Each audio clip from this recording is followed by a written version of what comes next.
This is the other side of Bobby Orr, the side most hockey fans still find most difficult to believe. He's a defenseman, and he's a forward. He prevents goals from being scored, yet he scores them himself, and at a record-breaking clip. Orr blocks shots, yet he's down at the other end setting up the big scoring plays. Yes, Bobby Orr is many things. But on one point, everyone agrees. Bobby Orr's style of play has indeed revolutionized the game of professional hockey. The 60s and 70s will be known as the Bobby Orr glory years. In a series of exclusive interviews for this album, Bobby Orr talked about hockey, his brand of hockey, from every conceivable angle. Let's get down to the subject of conditioning, a very important part of any athlete's repertoire. Exercise and conditioning. What are some of the exercises that you'd recommend for youngsters to get into condition to play the game of ice hockey? Exercising, I think, before any sport, especially a sport like hockey, a sport like football, when you're moving a lot, you're being hit a lot, I think it's very, very important to exercise to warm up. You'll find there are a lot of injuries early at the start of the hockey season. The muscles haven't stretched yet, and this is the reason we do exercises, to stretch those muscles so that when we're hit, your muscles, if they're all tight and cramped up in a ball, it's a very good chance they'll be ripped. So this is the reason that before training camp, before we even go on the ice, we do calisthenics in the hallway of the arena. Then when we get on the ice, we do other exercises, stretches, groin stretches, that's dropping your leg down and stretching back as far as you can. Kick-ups, that's holding your stick right out in front of you and kicking up to kick that stick. Pull your leg towards your body with your stick, putting your stick on your shin pad and pull it up as high as you can. Running in the spot, holding your stick directly out in front of you and just running. And also running in your spot is a good exercise for a boy that wants to strengthen his legs or his ankles and is having trouble with his balance. But I think the big thing is you'll find with exercises to loosen the groins. You get a lot of groin injuries. And this is the reason we have a 15-minute warm-up before a game. This is to prepare ourselves mentally, but most important is to loosen our muscles up before the start of the game. In the off-season, people say to me, do you lift weights? I believe in exercising. When I say exercising, push-ups, sit-ups, chin-ups, and take light weights. It's much better, and I'm sure if you talk to just about anybody will tell you, it's better to take light weights and do sets. Do three or four sets of 10, and that'll do much more good than taking the big heavy weight and just doing no sets at all, just pushing it up 5 times. What about running? Running will improve your wind a little bit, but when you get on the ice and start skating, I don't know, you're breathing differently. I don't know what it is. It does help a little bit, but it's different. But it doesn't hurt. It doesn't hurt you at all. Well, of course, once you're on the ice, I know in training camp, wind sprints are very much a part of your daily routine. Yes, wind sprints are very important for your wind, but this is where a lot of guys pull their groins. Quick starts, and this is the reason for building up, gradually building up, doing more and more exercise each day, just stretching those muscles out. And then the wind sprints, this is where you're really going to tell if you've got those muscles stretched out enough yet. If you pull a bad groin, you don't have your muscles stretched out enough. But this is when they really tell. Stops and starts too. That's right. The quick starts, the stops. It's also very important. If you can't start and stop quickly, then you've got to get back to the exercising. This is the only way to do it, and it's very important. Another familiar exercise around the hockey rink during preseason time is the pushing and pulling. Players pushing against another who are trying to hold back on them. That's a conditioner. That's a toughie. This is where we push a player down the ice and he holds by putting his skates out to stop. I have to say that's the hardest exercise that we do. I mean, but that's for conditioning and also great for your legs. This will strengthen your legs because it's darn hard. Bobby Orr is very particular about every piece of equipment he uses in playing hockey, and he feels everyone should be. Any player, any age, any size, if he's going to play hockey, I really feel a full set of equipment should be used. Injuries can happen so easily, and usually the serious injuries are just a freak accident. And I think that's a good reason for players to wear a full set of equipment, doesn't matter what league or if he's playing out in the pond. If a bunch of kids are playing on the pond, I really think the equipment should be used because you're going to be hurt so seriously with the sticks or the puck, fall, hit your head on the ice, run into the boards. If you don't have equipment on, it's just too easy to be hurt. And I think every kid should wear equipment no matter what league he's playing in or how big he is or what it is. And something that a lot of kids don't do is their skates. They don't keep their skates sharp. And this is, again, where young kids get hurt so often. Their skates aren't sharp. They can't cut into the ice, and they try to turn a corner, and the skates go right up from under them, fall, hit their head on the ice, and this is where they get hurt a lot. So the kids should always keep their skates sharp, somehow keep them sharp. When I was buying my own skates in Parry Sound, I used to buy them a size or size and a half bigger and put a couple pair of socks on in them to make them fit a little better, because we were growing so fast. We didn't have a lot of money. We were growing, and I grew so fast. Why buy a pair that I'm only going to use for one season, and next season I got to buy another pair? I think every kid should wear helmets. I think what's going to happen, like it's compulsory to wear helmets just about in every league in Canada now, and I think in the States, university, these young players coming up, they're going to be wearing helmets all these years. Now when they're ready to turn pro, they've had the helmets on. Now they're going to say, well, why take them off? You'll see helmets. What about sticks, Bobby? This probably is the second biggest problem area as far as younger kids are concerned, selecting the proper stick. You'll see a lot of kids getting hurt down being poked by sticks, because a lot of kids, when they're skating, their arms are flying, and if the stick is too long, it's going to be sticking out, so they're going to be poking kids. A stick should come up to your nose. We measure the kids, and we have the stick coming to their nose, which is a good length for them. All sticks are different. For kids going out to buy sticks, I mean, you can go out and pay $6 or $7 for a stick. You can't expect these parents to go out and buy a $6 or $7 stick every week for a kid, because sticks break awful easy. There are a lot of real good sticks you can go out and buy for $2.50, $3. Real good sticks. Now, the lie of the stick is most important, is it not? Well, when I went to Oshawa, I didn't even know what the lie meant. But the lie is very important. It just depends how you skate. If you're a stand-up skater, say like a Turk, Derek Sanderson, he's got a higher lie. Derek's got a 5.5 or 6 lie. I think this is how it goes. I use a 5 lie because I bend over quite a bit when I'm skating, and every player is different. Most of them are 5. Maybe 5.5. But the lie, of course, is the angle at which the shaft and the blade meet in relation to the ice surface itself. Well, what are your feelings, Bobby, on the curved blade for youngsters? Well, for youngsters, when they get to be great hockey players, Phil Esposito or Stan Mikita or Gordie Howe or Bobby Hull, then start using the curve. It's just too difficult to use. I tried it. I have a slight curve, and some nights I have trouble with that. I've tried the big curve, and it's just too difficult.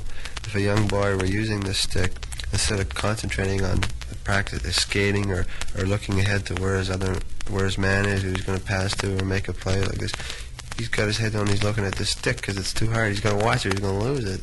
If he had a straight blade, he wouldn't have to worry about that. That puck's going to stay there, and then he can be looking somewhere else. He can be looking where he's going to make the next play. But with that big curve, it's so difficult. He's thinking about it all the time because he's afraid he's going to lose it. And this gets his mind off everything else he should be thinking about. The heart of Bobby Orr's game is his tremendous speed and agility on skates. When Bobby grabs the puck in his own zone and heads up ice, you just know something exciting is going to happen. And it usually does. Skating is the most important part of the game. If you can skate, they can usually make a hockey player out of you. Now, kids first starting to skate, they're going to have trouble getting their balance. And all this is practice. Just practice. You fall down, you get up. You fall down, you get up. A good way to start is by giving a youngster a chair. Just give them a chair and let them hold on to the chair, and they'll just push the chair around, and just one day they'll just drop the chair and away they're going. Don't worry about going over on your ankles. I mean, I still skate on my ankles. If you watch the pros, they still skate on their ankles. Although their ankles are very strong, they still go over a little bit. When you're skating and turning corners, if you glide around the corners and you're chasing someone, you're slowing down too much by gliding.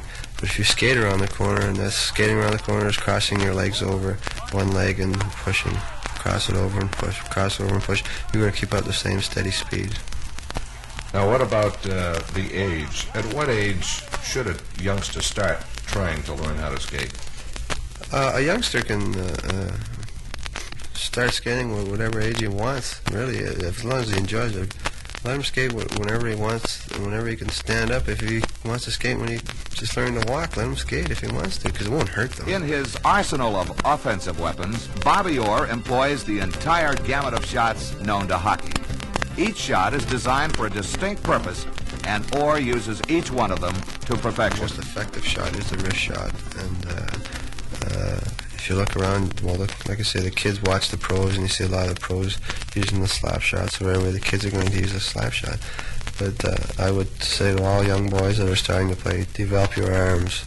And when you get the caliber of SB or Bobby Hall or Gory or any of these guys, then go ahead, use a slap shot. But until then, develop your wrist shot. Develop those wrists. You've got to have strong arms. This is where you get your good shot. Just sit some night watching TV and just squeezing balls. Squeeze them as hard as you can, and after all, you won't even know you're squeezing and be sitting watching a movie or something. And it's so simple, but it's a great exercise. It's just a simple exercise. It's a simple exercise that do so much. And it will develop your arms, your forearms, and help you with your wrist shot. But it's most important. The idea is to bring the puck from behind you, and as you bring that puck forward to use it, your weight comes forward with it, looking where you're shooting. Keep that head up, because you see so many young guys getting hit. They're watching that puck. They're watching the puck come through. Their weight's coming through. It's just perfect. But they're watching, wham, somebody's going to hit him and hurt him seriously. Or the goaltender, if you're in close and you're going to use your wrist shot, the goaltender will just come out. And you won't see him because you've got your head down watching that puck.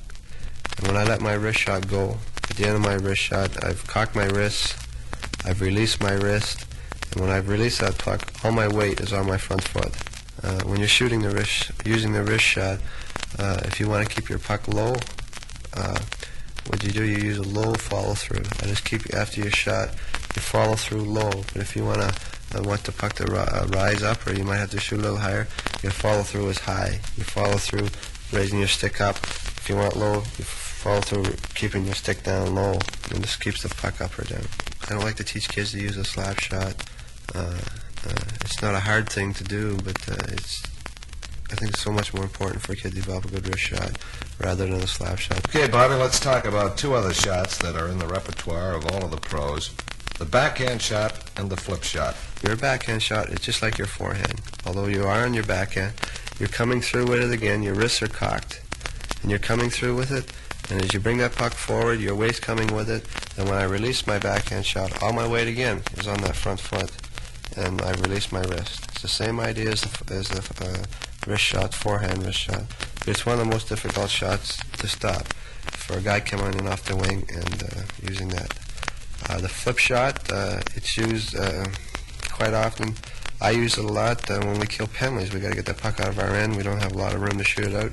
To flip a high shot out, in close on the goal. If you're in close, you don't have room for a wrist shot or a slap shot, then you've got to flip that puck up over the goaltender or something like this. Or if a guy has a stick down between you and the man you're trying to pass to, you got to flip that puck over that stick. Just a little flip. And all it is the toe of your blade, and it's getting the puck down. The idea is trying to just flip it up over a little bit. Just use the toe and just give it a little flick. And it's not as easy as it sounds. Just practice again. Practice. Saying practice makes perfect. You'll never get perfect, but you'll improve. What about shooting on goal, Bobby? There is a science to scoring goals and a science to reading a goaltender's weakness. The best place is to shoot if you're shooting at a goaltender. The four corners, the two lower corners and two upper corners. I think the best spot is low on the ice. You talk to young defensemen, right? They're shooting from the point. They're trying to put it right through the boards. But the thing a defenseman should be trying to do is just make sure the puck is on net, where they can get a good shot or not. Just get it towards the net, because you never know what's going to happen. If it go off a leg, you're going to get a rebound. It might even go in. You never know what's going to go in. Right on the ice is the best shot, but a lot of times up in the top corners, those four spots are the most difficult to stop. It's hard to pinpoint exactly what sets Bobby Orr apart from the other great stars of hockey. Each of them does many things well. Each of them has his own particular trademark. But if you have to single out one outstanding characteristic that is Bobby Orr, it's that everything he does at top speed. His instincts and anticipation are truly uncanny. When Bobby makes a move of his own or parries the move of his opponent, he does it with no hesitation whatsoever. The next time you see Bobby Orr in action, watch for these great moves, his deceptive faking and the pinpoint accuracy of his passing. This is truly a high-speed symphony on ice. Passing is very important, and passing is like shooting ducks. If a duck is flying, you shoot ahead of him and hope he's going to fly into the buckshot. That's the same with passing. If your man is moving, you've got to pass ahead, even if it isn't going to be on his stick. You might have to shoot it off the board, but he's going to move and he's going to move into it and maybe pick it up off the board, or you're going to pass it right on his stick. But if a man is moving, you got to pass ahead of him, let him run into it. Passing it, it's like your wrist shot, but you don't want to raise it. You want to keep it low. It's the same thing, and you just sweep it, kind of sweep it through. That's all it is, a sweep through. You almost sweep it like a broom, keeping it on the ice, watching where your man is. Always watch where you pass. Whether you should pass hard or soft. If there's a man, it looks like a man's going to cut your pass off, then you got to give it a little swift pass. But if you got a lot of time and nobody is around you, then it's never easy, because you got to be very careful that if a man moves in between you and picks that puck up, you're standing still and you're passing, then he's going to beat the heck out of you. Most of the time, make it a good crisp pass. I like to pass crisp. I say crisp, a little swift pass. I always do. That's the way I like to pass. I like to make a habit of passing quite swift, because in a game, a lot of passes are picked off, and the reason they're picked off is because someone just passed too easy. So it's a good hard pass, and I do it all the time. This way I like to do it.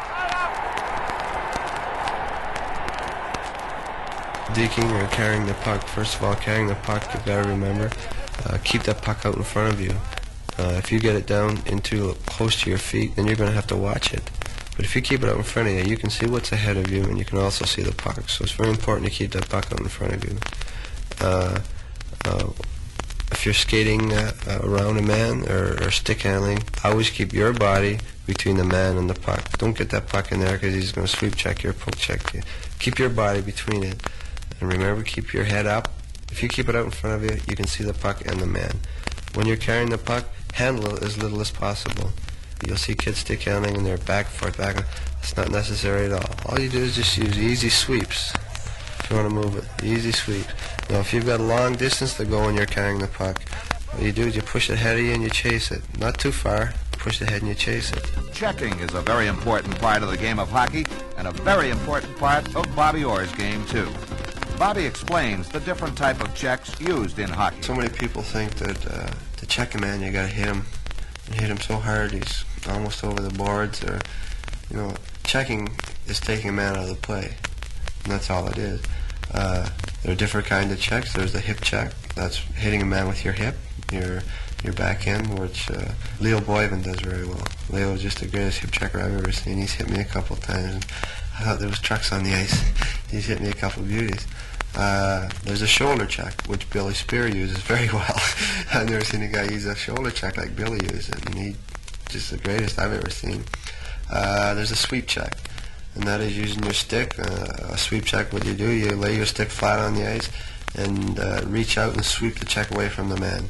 Derek has got to be one of the best. Derek is the best. Derek is the best, and the best I've ever seen using a sweep check and forechecking. When he's forechecking, he uses a sweep check like I've never seen. He hooks the puck off their sticks. It's unbelievable. The sweep check is also used if I were chasing a man, coming up behind him. If I can reach up from behind him and sweep the puck from him that way. Derek also does that very well. There's the poke check, and this is waiting till you think you can reach the man and making a lunge and poking the puck off this man. But the big thing there, just keep your arms tucked in and your stick in, and then he doesn't know how far you can reach. And then when you think you can reach him, then it's time to lunge out with your stick and your arm and sweep it or poke it from him. Of course, there's two other checks which really have nothing to do with the actual checking, but is a movement of the offense or the defense, forechecking and back-checking. Forechecking is when the puck is shot into your end and the players that come in to check you to try and take the puck from you or keep the puck in your end. That is forechecking.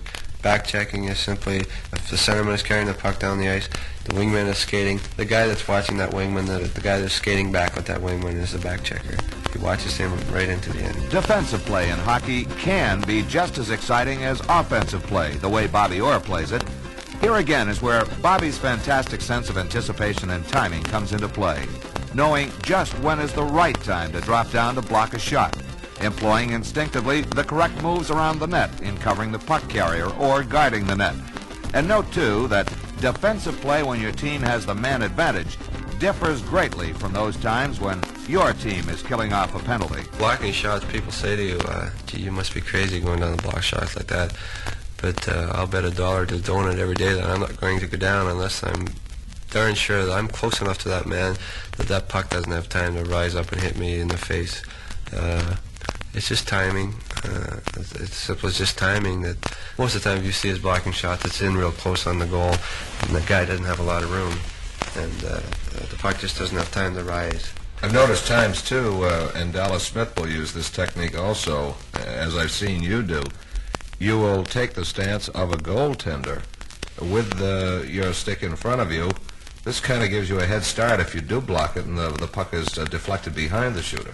If we do get a piece of that puck and we can get it out by that man, might have a good jump on him. We might even beat him. Rather than to drop to your knees to block. So you got to be very careful when you're blocking to your knees. That's why we always tell kids always use a one-leg drop. When you go down, just drop down on one knee. And the reason for this is that you've still got one knee or one skate on the ice, and you can get up much faster than if you go down on two knees and he fakes the shot. You could be in serious trouble because you're at his mercy. He just slip around you. So you got to be very careful blocking shots. Donnie Owery he blocks shots. He's like a baseball slide. When we are killing a penalty, we use what we call the box, and this is where we have 4 against 5. So we try to form a box. We have the two defensemen. One will be on one side of the goal. I'll be the other, about maybe 10 feet out from the crease on both sides of the goal. And our two forwards will be out past us, almost to the blue line, not quite to the blue line. And what we're trying to do, we're trying to keep that puck on the other side of that box. The other team is shorthanded. You have the power play on, and if you as a defenseman are playing on the point, this kind of reverses the situation.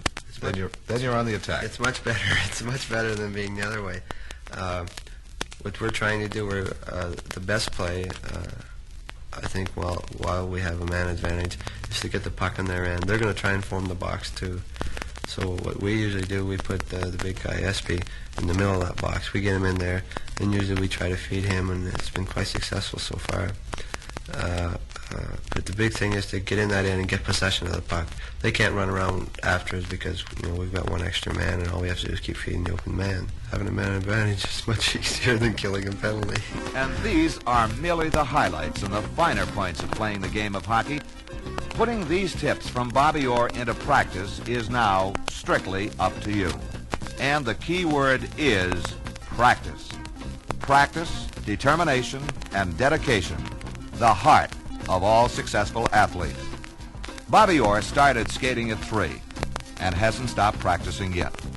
And as long as he plays the game, practice will continue to be an important part of the Bobby Orr game. Make it an important part of yours, too. Yes, Bobby Orr is many things, and to hockey fans everywhere, he's the symbol of a new and even more exciting era in the long history of the National Hockey League.